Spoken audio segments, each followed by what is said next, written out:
Hey, what's going on, everybody? I'm Coach Joe here from Varsity House Gym, and I'm here with our new Tread Sled, a 2.0 model. All right, the new Tread Sled was designed to really help a lot of gyms with their sled pulling and sports performance needs. It's the world's first and only sports performance treadmill, and the idea was, for a lot of smaller gyms or gyms here in the Northeast where you can't get outside all the time and do your running work, or if you don't have a nice big turf, right, and it's hard to do your sprint work, the Tread Sled is a great alternative, right? You can do a lot of sprint work on the machine.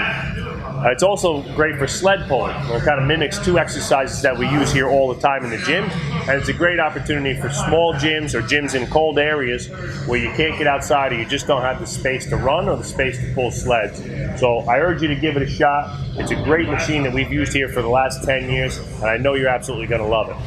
All right, guys, I'm going to show you how the sled pulling is supposed to work, and the easiest way to do it is just take a band, loop that around the back of the Tread Sled, okay? Step inside. It's really simple. Now, the stronger the band, the easier the walk is going to be.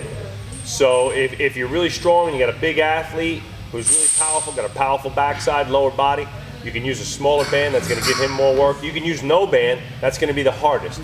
But I recommend that most people start with like a light band like this, okay? A light jump stretch band, right? And you just simply hold on and start walking. Get that heel contact, right? Pull with the hamstrings, pull it through, and walk it out nice and smooth.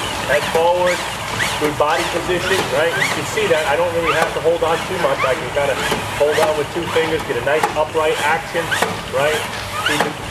Right? We routinely do 5, 10, 15, even 20 minutes of just consistent walking at a nice pace.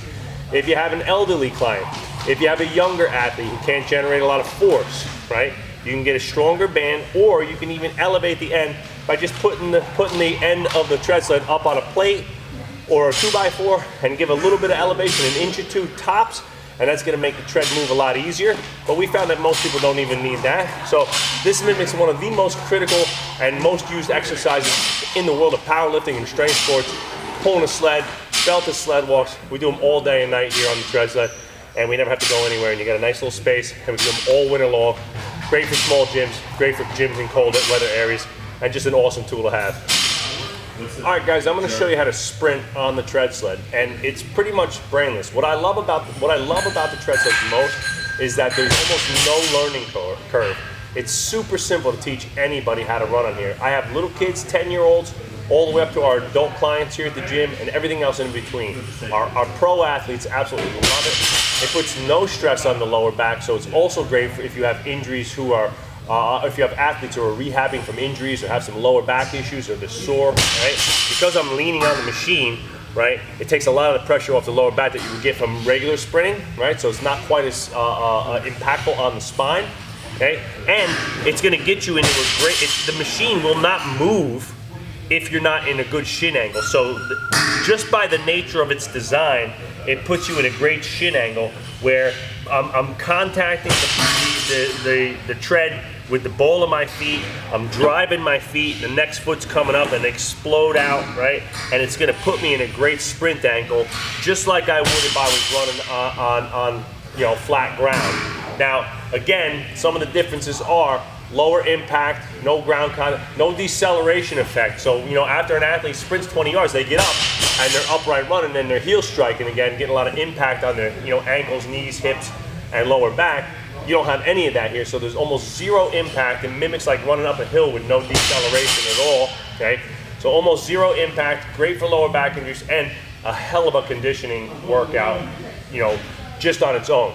Now, we designed the tread with a little bit of resistance, and it took us like years to dial in the right resistance. Not too much so it's like you're, walking in the mud, and not too little where it's just spinning away from you. I wanted it to be so you could still get a really great high rate of turnover like you were actually sprinting, but just have enough resistance so that you knew it was there and that it was going to give you a really great conditioning effect. So I'll give it a go and I'll show you what it looks like. So I'm just going to get into position, head up, chest up, good body position, and I'm just going to start off nice and light, right? Once you get it moving and you get a feel for it, and then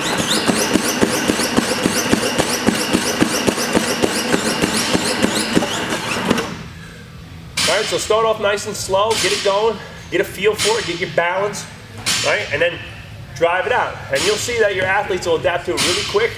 1 or 2 rounds, and they'll have it down pat, and they'll be sprinting away in no time. So again, you can raise the front up and down, create different angles, make it harder or easier, right? Work it in with circuits, work it in with lifting, right? You can do, it's great for doing some post-activation potentiation work, you know, go for right from a heavy deadlift or squat, right to a sprint, or from a box jump to a sprint to a box jump. So it's kind of endless what you can do with the tread sled, just like you would working in regular sprints on the field. So that's our sprint on the tread sled.